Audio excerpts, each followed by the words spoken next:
galing kami titipid guys, nag-jogging kami papuntang Moa. Tapos ayun, so mo lang kami dito sa Titay. At may napansin lang ako dito guys, na maya ako dito sa aking nakita. Dahil ang Titay na napakalinis, wala na umubuan si Pangulong Duterte ay naging malinis na ang Titay.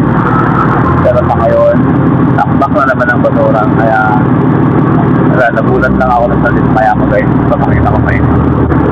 Toing! Kita nyo naman. Wala doon sa dulo. Yan, puro basura yan. Dami oh. Ano nangyari ngayon? Pagkatapos linisin, pinagbakan na naman ang basura.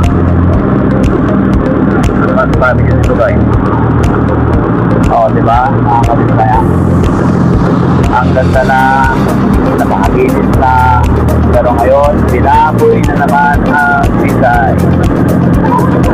O, diba? Kaya, gawain talaga ng mga pangaway na tao. Nakakalismaya.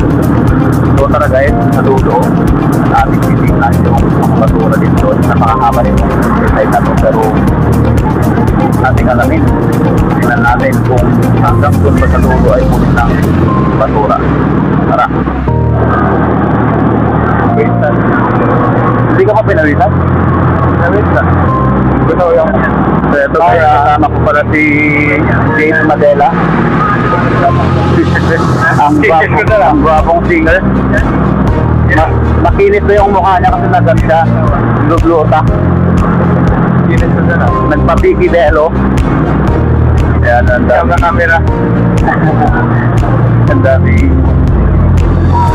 Jogging dito. Pero pag Sunday ng gabi, grabe punong-puno ng tao dito. Scam daw yung aking camera, aking cellphone guys, kasi kuminis bigla yung mukha niya oh.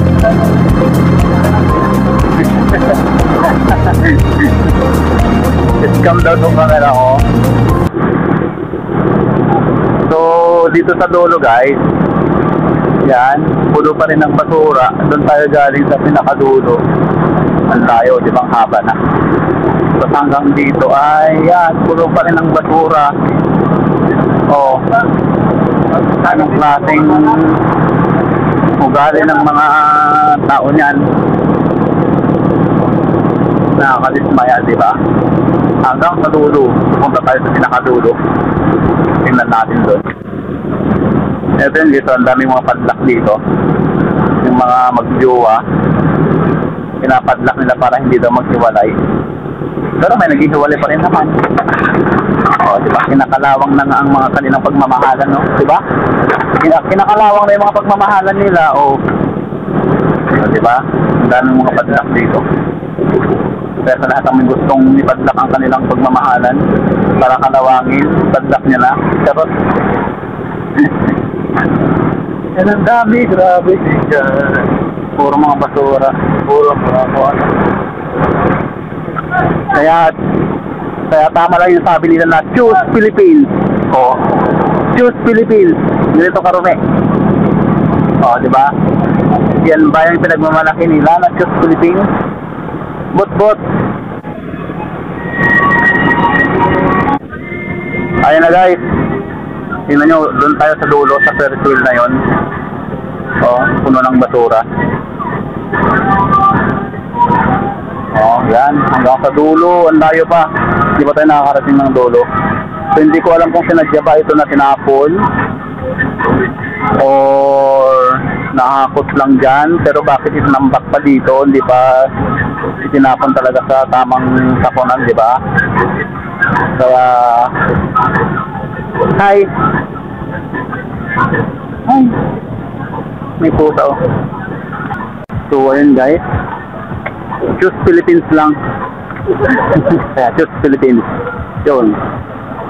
Thank you so much for watching my video. Ingat kayo palagi. Bye!